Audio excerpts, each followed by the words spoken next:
So we continue with a small question. Assume the load balancers are truly acting at the application layer. So when you send, when you go to a website of this company, the web request, the HTTP request is first interpreted here, then passed on to some other machine. How many TCP connections are there on this figure, assuming we use TCP and not QUIC?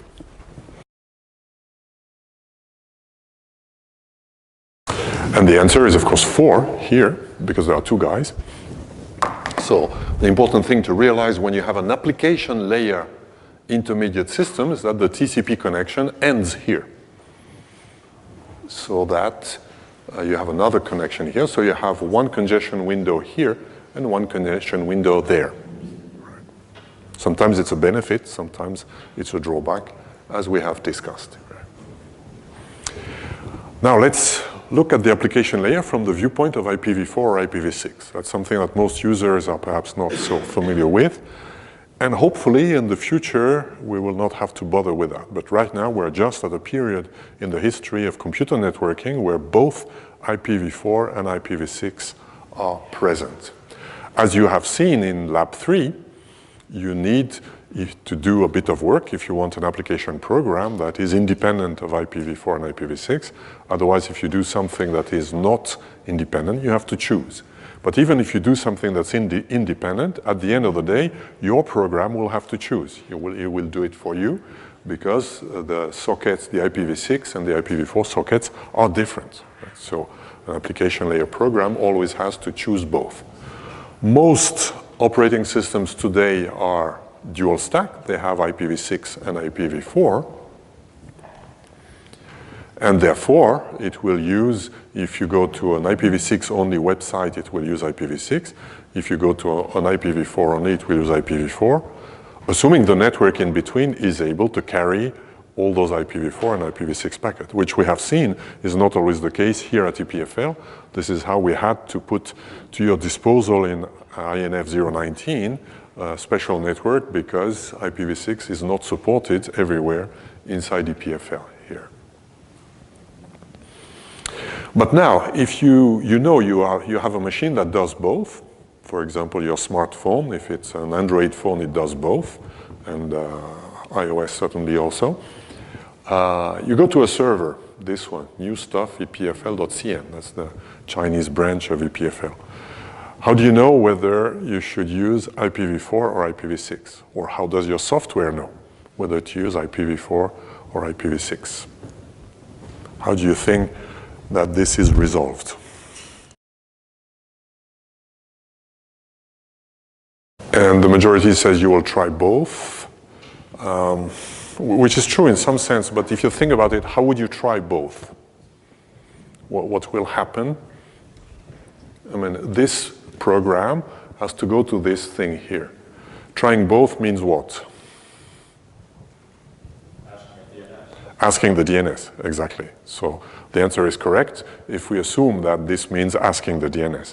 But the key thing is the DNS that will help us know, assuming the DNS is up to date. Trying both means finding both IPv4 and IPv6 address, but in fact you will not try both. You will ask the DNS for you'll go to the DNS server. If you're a dual stack host, typically your software will ask for both IPv4 and IPv6 addresses. If you get only an IPv6 address, well, you know you have to use IPv6. If you have only IPv4, you have to use IPv4, assuming you have an IPv4 and IPv6 stack that are fully operational. What do you do if both work? So you go to a website and you find an IPv4 and IPv6 address. You would arbitrarily pick one. Would anybody else do something else? The lowest speed? The higher speed? Anyone else would do something else? So we have the iOS version here. Here we have a randomized operating system that does it, pick one at random. Some other operating system, what they do, they pick IPv6 first. If you have both, you say you have the old and the new. The old stuff will sooner or later be deprecated. So use the new if both work. That's how you do with software and hardware in general. If both work, you use the new. However, when doing that, sometimes we find problems. Can you imagine why?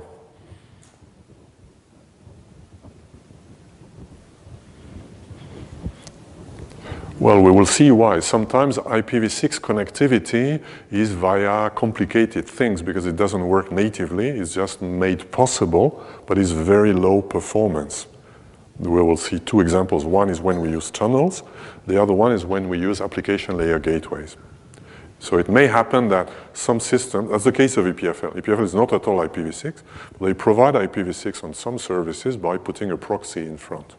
When you do that, the performance is less good in IPv6 than in IPv4. That's what I have experienced. I've been running both for 1 year on my computer, on my desktop computer, but this year I disconnected IPv6 because my desktop computer, which is Windows, uses IPv6 by preference, and this is the one that's always slower. Other operating system, I believe iOS, does the opposite and tries to keep some statistic about for every address what are the ones where it works better or not. So in some sense, some systems do both. If they have both, they will try both to open the connection on both and see what works faster. Here we saw that there is DNS. Now is DNS v4 or v6? Well, the good things of the layered approach of the internet is that it's only the IP layer that is v4 or v6. The layers above and below are not v4 or v6. DNS in particular, the DNS is DNS. If your DNS server speaks only IPv4, you have to access it via IPv4. But a DNS server that you can access via IPv4 only might very well have IPv6 records in it. So there is not necessarily a matching from one to the other here. So you have to configure your machine and also know which, if the DNS server is accessible via IPv4 and IPv6, which one will it use? But typically, it will prefer IPv6 in many cases here. Application layer gateways can be used to solve one of the problems of the coexistence of IPv4 and IPv6. The coexistence of IPv4 and IPv6 has a problem, which is illustrated by this cartoon here, where you have one guy that speaks IPv4, the other one that speaks IPv6, and they don't communicate because the two are not interoperable. If a server runs only IPv4 and you have a smartphone that is receiving a service which is IPv6 only, like some cellular services are starting to appear, then you cannot talk to that machine because an IPv6 packet is not an IPv4 packet. Right? So that will not work. This causes a number of problems. To simplify the story, we can differentiate the problem between what is called interworking. Interworking is that example. You have a server or a host that runs IPv4 only that wants to talk to a host that speaks IPv6 only. Right? That interworking problem requires somehow translation of IPv6 into IPv4 packets. We will see how this can be done. But another form that's easier to solve is what we call like-to-like access. We have an IPv6 machine that wants to talk to an IPv6 machine, but the network in between is only IPv4. Right? This is the more, or vice versa, 4 to 4 over 6. Those are the more frequent problems we have today because having a machine that runs both IPv4 and IPv6 is no big deal. Any modern operating system today will have IPv6, and of course we don't delete IPv4 when we put IPv6, we keep IPv4. So any modern machine has both. Older machines have only IPv4. But if you talk to an older machine, you can still talk IPv4 to that machine. If you talk to a newer machine, you can talk IPv6. But the problem might be that the older machine has only IPv4 network access, in which case you have a like-to-like access problem. We will study that in next hours. Here we will see how application layer gateways can be used to solve the first problem here. Imagine, for example, this is one of the EPFL servers that runs only on IPv4, but you want to make it still accessible to the rest of the world, then you can do an application layer gateway, which is in some sense a web proxy, except now the web proxy is dual stack. Dual stack means IPv4 and IPv6. So if I want to talk to this machine, I need to find a way, either it is my web proxy that I'm using for everything. You can configure a web browser to use a web proxy for everything. That's typical of some enterprise networks, Romand Energy I mentioned before. Or it can be configured in another way that we'll see in a minute. And then if I run only IPv6 and I want to talk that somebody who speaks only IPv4, then the problem is solved by going to a layer above the network layer, which is the only network where the problem occurs. So that's one of the benefits now of application layer gateways, which we saw from the end-to-end principles should be avoided, but here it solves a problem and can be used here. Now assume you go to www.epfl.ch, which is this machine or the gateway. How will the machine know? How will Homer's PC know it has to go to this one rather than that one? How do you think it will do it?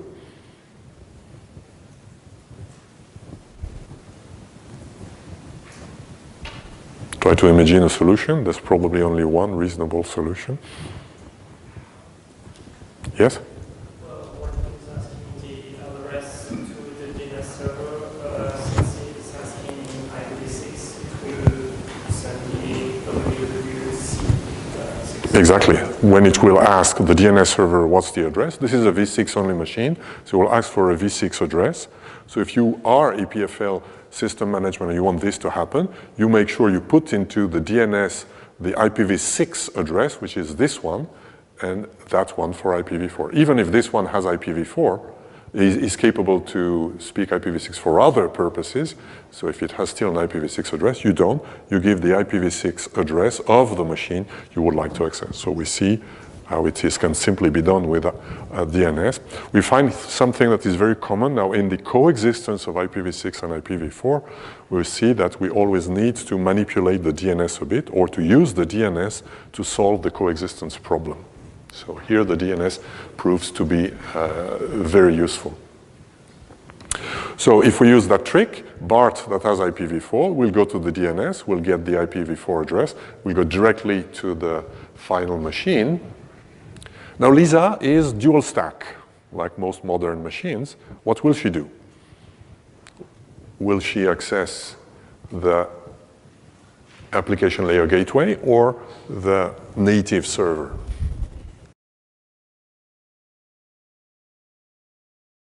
And the majority thinks it depends on the configuration, which is probably true.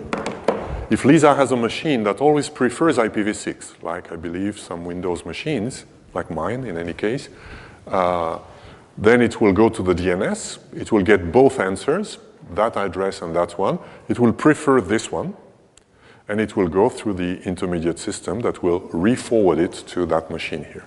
So in some sense, it will do the non-optimal thing. It's not optimal because perhaps this is less fast because the intermediate system in that case might not provide a useful service. Might be better in some cases, but in some cases it may be worse. If in contrast Lisa's PC has an optimization that tries both and finds the one that responds earlier, then it would probably go to that machine first here, at the expense of causing some TCP connection that may need to be reset with this one here.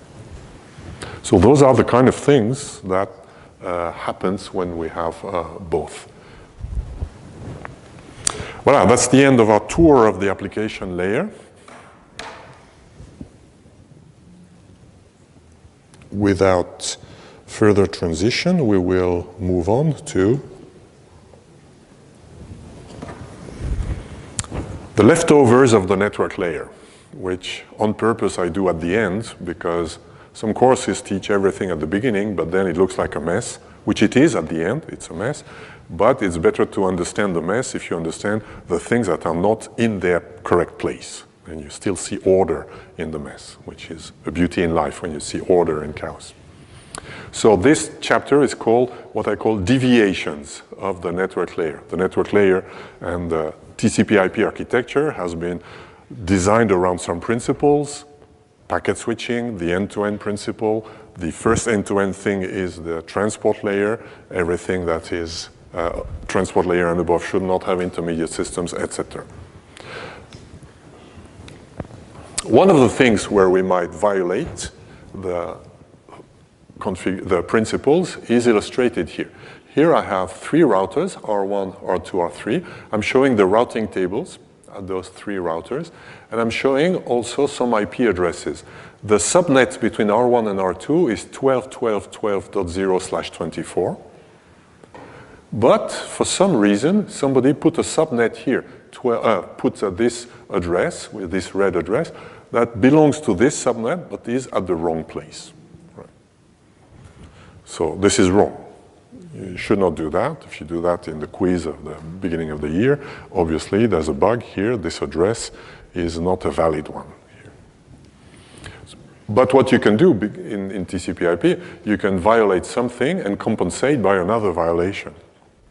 So another violation which is done is to put in the routing tables of the routers what are called host routes, which are routing table entries where the length of the prefix is the entire address, with IPv4 32 bits, with IPv6 128 bits. For example, we see here in router 2 that there's the classical things that you expect, and there is this address, 12.12.12/32, and it says if you go for this address, you go here instead of going to that interface here. This is called host routes. You can always manipulate the routes of routers such that if a packet is sent by this router, it will go there instead of the normal way. And if it reaches R3 here, you need to do the same thing at R3. So it's a bit painful. You need in every router that is susceptible to send the packet in the wrong direction, you can correct by putting another routing entry. Does this solve the problem? Well, almost, but not entirely. Now, if I am on the LAN that's on the local area network, so what is not shown is that typically there's a switch that is between R1 and R2, and if A is connected to this switch, or it's a Wi-Fi or whatever, now if A has a packet to deliver to that misplaced host, what will A do? Well, A is configured with its correct subnet, which is this one. It will analyze the destination address. It will see this destination address is on link with me, is on the same subnet, or should be in the same subnet. So what will A do? Well, it will send an ARP request if it's IPv4, otherwise an NDP request. And it will ask what is the MAC address that corresponds to this IP destination address, which of course will not work. And even if it would work, it doesn't help because the MAC address of this one is behind another router. So even if I send it to the MAC address of this one, it will not reach the final destination. So it looks like we are stuck, but the ingenuity of computer scientists in the last century was such that they did not give up, and they did something else, right? Which is called proxy ARP. Proxy ARP is when something like this happens, you require that one machine, typically a router, on the subnet that is the victim of this violation, does proxy ARP. Proxy ARP means it will respond to ARP request in place of the target, which is at the wrong place. So you need to configure R2 to activate the function, which is called proxy ARP, which has the following feature. Whenever R2 sees an ARP request for one of the machines, like this one, for which it is doing proxy ARP, it will respond for it with its own MAC address, with the MAC address of R2. Right. So when A wants to talk to this guy, A will think, oh, I am on link with this guy. Let me ask, what is the MAC address of this guy? I will send a query, which is broadcast. I don't know whom I'm sending it to. I send it to everyone. R2 will reply with a MAC address. A will be very happy and say, oh, now I have the MAC address of this guy. I will send it to this MAC address. And by the beauty of layer 2, the MAC address being the MAC address of R2 has the effect that the IP packet is delivered to R2. Now, inside the Ethernet frame, there is an IP packet. The IP packet has destination, that one. R2 has its routing table with its host route. It will do the correct work, and then the problem here is solved. Here. This is called proxy ARP. This is extremely frequent. R2 here is acting as a proxy on the LAN of A here. And this happens whenever the subnet mask configuration in some sense is wrong here due to this guy here. A few years ago at EPFL, there was a systematic use of proxy ARP where all routers would do proxy ARP for all addresses inside 128.178/16. The effect is that as if EPFL would be one huge subnet. So you could configure your machine with mask 16-bit instead of 24. So whenever you had to send a packet to anyone inside EPFL, you would do an ARP for this destination address, and your default router would respond to it with its MAC address, so you would send it to the default router, except if by accident the final destination is on the same LAN as you, in which case the final destination will respond and the router is smart enough to know that it should not do proxy ARP for this case here. This is the kind of stupid things that was done in the last century because subnetting was not very well managed here. Now it can still be useful. For example, here's another example. If you access EPFL via a VPN tunnel, for example, GreenMac here is accessing EPFL, and through the VPN, we'll talk about VPN in a few more minutes, it gets an EP, so you're at home with your GreenMac, and you receive an EPFL address here through what is called a VPN tunnel. Think of a VPN tunnel as a TCP connection with TLS, with encryption, for example, that connects you to a box that is called a VPN server here.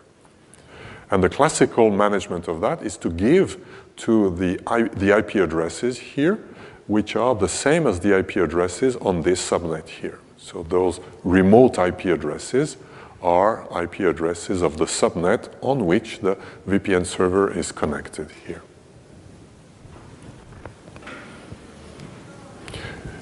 So now assume that this machine here, ED0X, has a packet to send to you at home. So it's a packet that's coming from somewhere in the world. Because you're on the EPFL VPN, it goes via EPFL, and here it reaches this router. This router has a packet to send to this destination.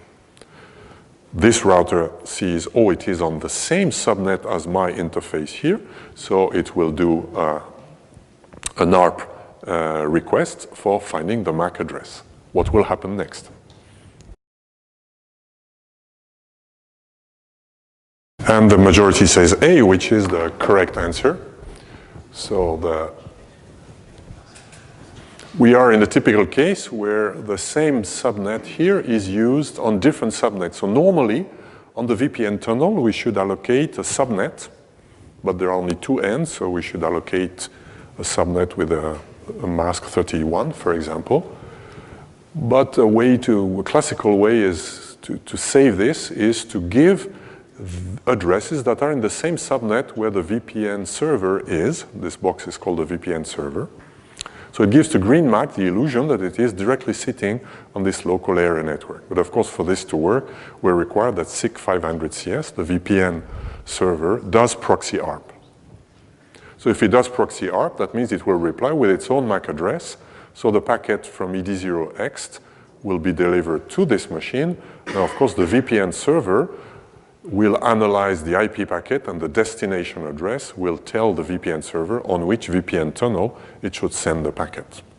So an alternative would be for GreenMac to reply, because GreenMac has negotiated the VPN tunnel, so it can talk to the VPN server and know all that stuff. And you could do a broadcast that is sent here, but we typically don't want to do that. We don't want to send the broadcast over the wide area through the tunnels. So this is typically not done. Voilà, that was our first ugly but very frequent thing called proxy ARP. Another equally ugly thing is called fragmentation. Fragmentation is due to the fact that, as we have seen already when we talked about MSS in the context of TCP, the maximum packet size can be very different. I mean, the standard one is 1500 But as we will see when we do tunnels, for example, the VPN tunnel that I mentioned a minute ago, when we do that, we encrypt the packets and everything, so we lose perhaps 100 bytes.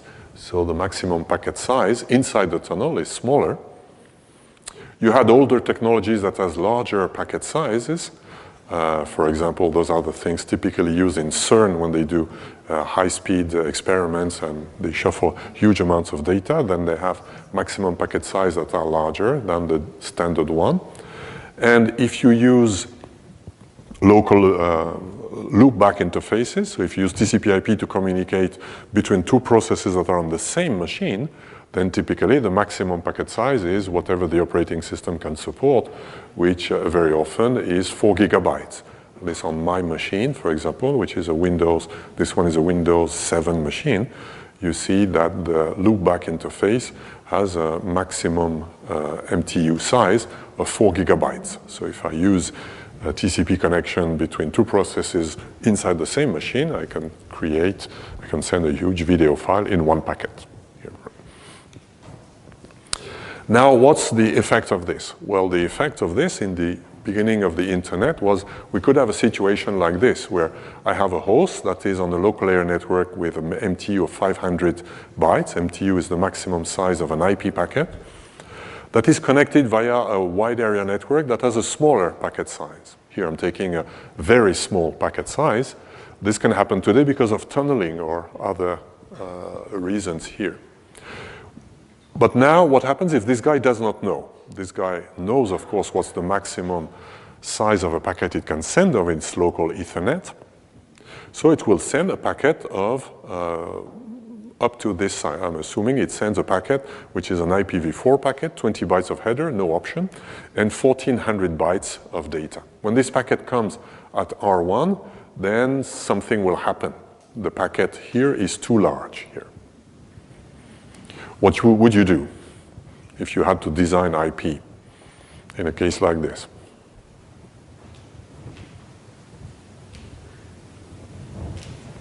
Well, if you're 1975, you say the router will fragment the packet. With IPv4, if that happens, a router will fragment the packet. That means the router will break this packet into several smaller packets that fit on this. If you are at the end of the 90s with IPv6, you say the router will delete the packet, will discard the packet. Packet is too large. We don't fragment with IPv6. The host should be a bit smarter and detect that this packet is too large. We will see how this can be done. Here's how fragmentation is done when it is done. So it is done by routers only with IPv4. The smart thing is that when fragmentation occurs, the fragments are all full-fledged IP packets. So a bit of terminology. The original packet that is not fragmented is called a datagram. And when we break it into pieces, every piece is called a fragment. So a datagram can be made of several fragments. But every fragment is a standalone IP packet. So it has its own IP header, which is, with a few modifications, the same as that of the original packet. Let's see what are the modifications. At point 1, and at point 4, at the end, here's some elements of the IP packet header. In the IP packet header, there is a length field, so 1420, that's the size of this packet. And then a number of fields that I'm not showing, like the IP destination address. They will be the same in all the fragments, and source address also. As we know, they don't change in principle. And then those fields here are for fragmentation purposes. The first one is an identification. Every packet is numbered. So it's one of the fields that we have not explored yet in the IP packet header. In the IPv4 packet header, there is a packet number, which is a number relative to this source. So when an IP host sends a packet, it numbers them in increasing order. And this will be used to recognize that the different fragments belong to the same packet.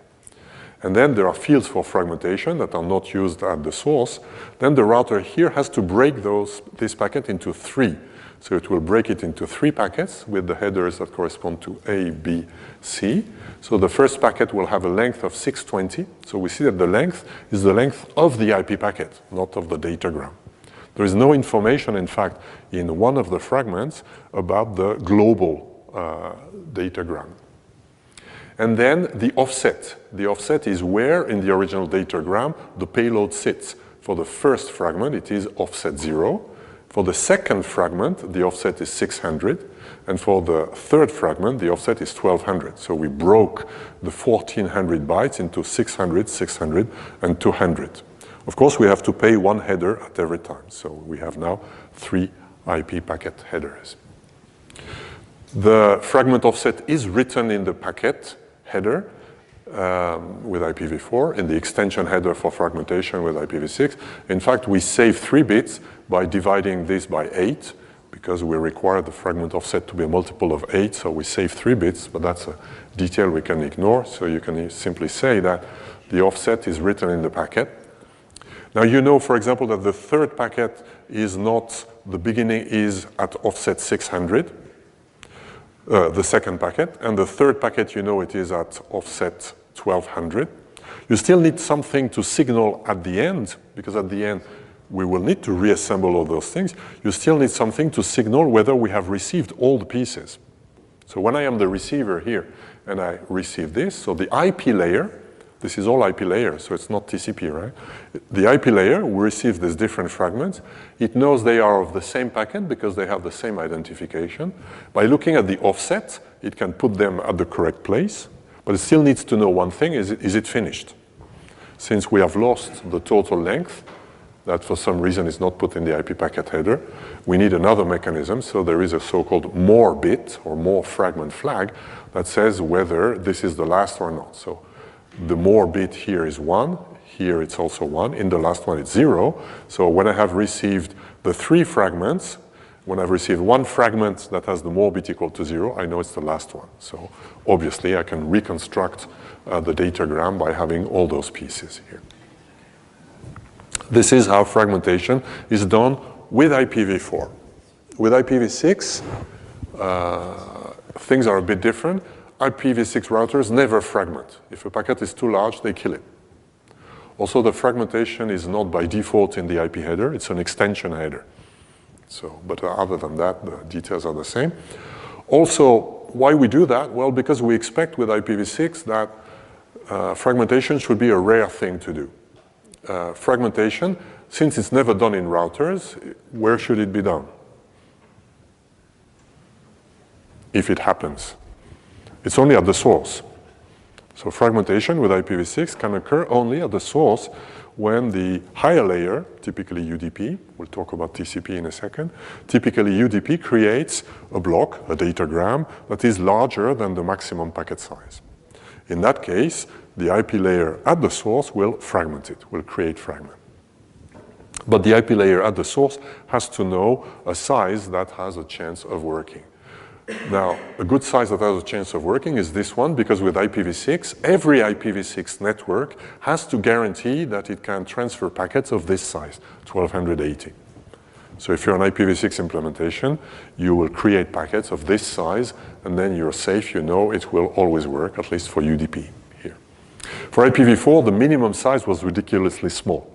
There were systems, X25, very old technologies, that had to have extremely small packet sizes, and therefore this can happen. Since it can happen, fragmentation might be an issue. With IPv6, it can happen, but we expect that we can always know a size that would work here.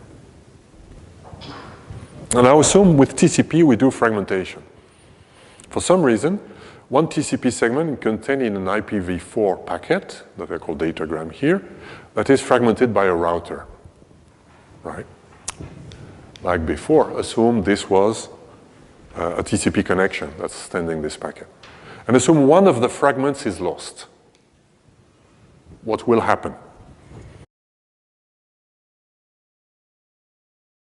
And the majority is pessimistic, but right. So the bytes that were in all fragments, missing or not, will be declared lost, because that's the principle of IP layer fragmentation.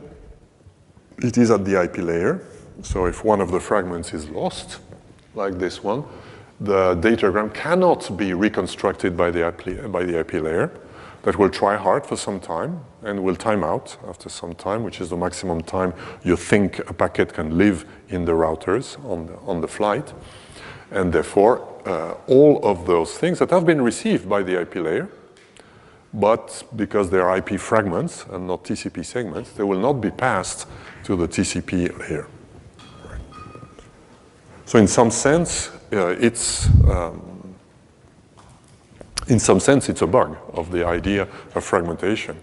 Or another way to put it is with TCP, you should never do fragmentation, because if you lose one packet, you can cause retransmission of multiple packets. In fact, if you remember, there was a congestion collapse in the internet at the very beginning. The first ingredient of the congestion collapse was there was no TCP congestion control. The other ingredient was this one. Whenever there was a loss, it was amplified. If you had fragmented into packets of 64 bytes somewhere, at those times those things happen. Whenever you lost one packet, and if there were 10 or 20 fragments for one entire packet, losing a single fragment caused the retransmission of 10 to 20 other fragments, which of course is not good for congestion. So with TCP and UDP, things are different. With UDP, as we have said before, the UDP service interface accepts a datagram that is given by the MTU of this interface. And the UDP datagram is passed to the IP layer, and it's the IP layer that fragments it. Right. So we accept fragmentation with UDP as a service to the application program that doesn't need to do it at the application level. For TCP, we in principle refuse that, so good TCP implementation should discover what is called the path MTU. Path MTU is the maximum packet size that works on a given path. For IPv6, we know it's always 1280. So many lazy implementations of TCP on IPv6 will do MTU equal 2080. 1280. If you want to be smarter, if you will be closer to optimal, then you will try to find what is the maximum path that works. And one way to do it is simply to try once in a while by making packets that are larger and see whether they are acknowledged. So TCP will try to make segment size a bit larger than the one it has now. If it sees that one such segment did get acknowledged, then it thinks it works, and it will continue doing it. If it sees that, and once in a while it will retry, this heuristic is called packetization layer path MTU discovery. There are other methods for path MTU discovery that are based on the use of ICMP messages. If you send a packet that is too large to a router that refuses to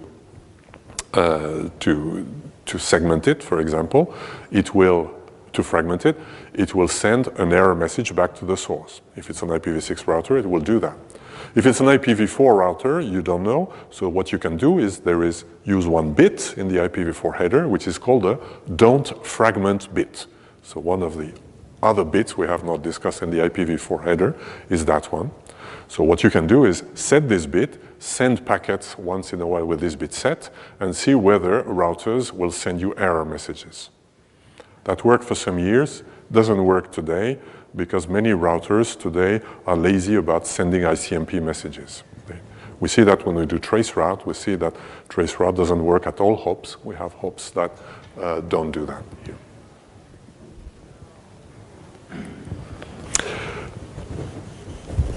Since we have fragmentation with UDP that is possible, what do you think can happen as a side effect here? More specifically, assuming a host generates UDP traffic and you are a packet sniffer somewhere on the path, you want to observe what is the port number, for example, because you're a NAT. Is there a port number in every UDP packet? And the majority says A, there is a port number in every packet, and the majority is wrong. In principle, there is. but indeed, but not always. Because remember, UDP as a service to the application layer accepts to have datagrams that are larger than the packet size.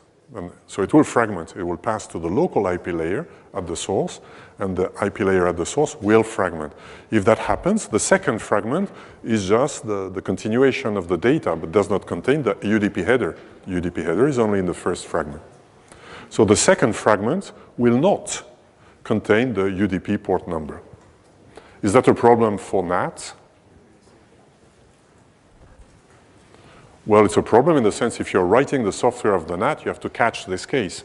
If you see a fragment and it's an IP that contains UDP, the port number should be there only if the offset is non-zero. If the offset is non-zero, hopefully there is another fragment that you have already seen with offset equals 0 that will give you, and the same number, packet identifier, that will give you the port number. So if you're a NAT, you'll have to do all those manipulations here.